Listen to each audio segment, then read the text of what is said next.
ezalaki mokolo moko na mboka ya Kinshasa. Bana bakosakana na ndembo, bamama bakoteka mikate, puis bapapa bakosolola makambo ya politike na coin. Pene na bango elenge mobali moko na kombo ya Bob atelemi. Atie maboko na poche pe amituni. Nzakomba, ngai oyo poche etoboka lelo na kolia nini? Waka misu mopanzi amoni biye ya $5 ekangami na mire ya boutique ya papa Kalumbu oyo akufa banda epoka Leopold II. Bobo yafongoli madinga misu minene lokola bampula vewe lobi. Me oyo nakomona mundele ezali biye ya $5. Nzakomba merci lelo namoni te oningaka ngai yawe.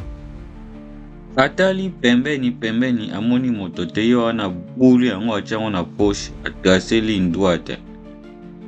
Lokola nzala ebetaki ye banda tongo yo wana kepa mama Chantal akesoma mikate ya mbasu na mwamba.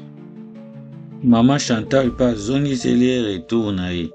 Ye wana akolia lokwa mokomboso.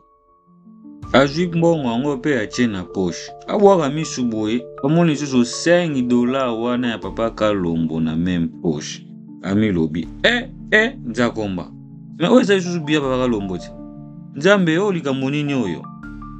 Lokola ye pa azalaka ne bolole abetiango kaka na pokwa ye wana na nganda akosombelaka baningane masanga na mbongo ezosilaka te ezobota makaka.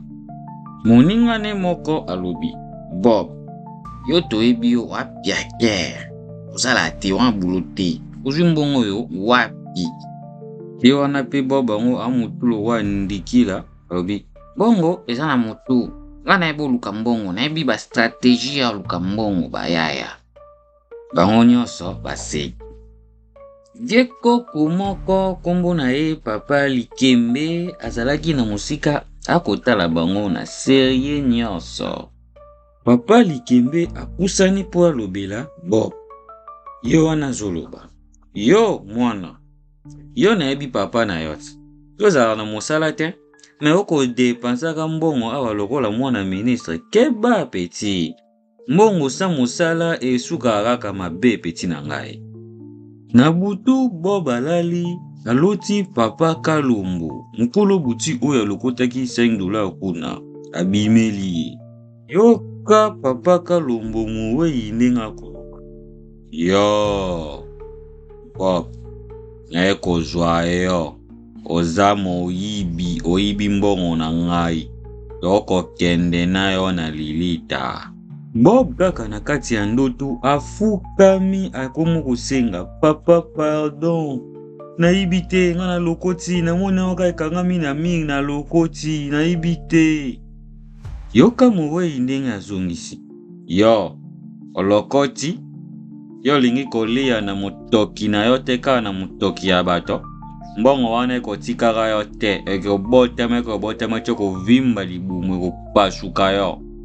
Bob yo wana sutumuki na pongi atelemi apakati mbangu tongo ekeye pa ya papa Likembe.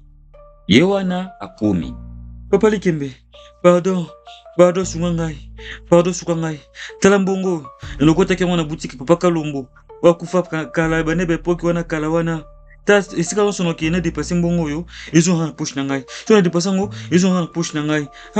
Pardon sunga ngai. Teka ye mo papa Kalombo bimeli ngai na butu ape koboma ngai. Nasala nini? Papa Likembe alobeli ye na calmement. Mwana, mbongo ya bolafa ebenda kaka ba problème. Soki olingi olala na kimia, zwa mbongo oyo kende kosombisalela yango bonne action. Somba ata bamanga bamapa pesa borphelin ou bien bato moko na nzela po umuwei wana ya papa Kalombo atika yo kimia. Bobo azwi mwa mayele ake kosomba bakisi po apesa mama ya voisin na ye azalango obela makasi. Ntango asombi bakisi apesi mama wana, mbala moko mbongo ebungi na poshi na ye.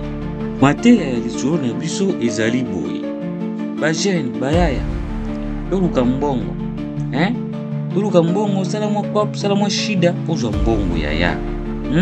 Otambola na nzela omoni mbongo omona mpe na mabele te omona ese mpe na mbongo $5 ekopangama na mibongo mpe na yaya yo mpo lokota yango yo mpo ozwa yango edamonga bandoki te luka mbongo na motoki na yo ndenge okosala vi na yo okotonga osala boye lusa tika ata makala tika mai nyonso yaya débrouiller tika bavia kotalela bato te débrouiller sala mo eloko moko boye esunga yo yaya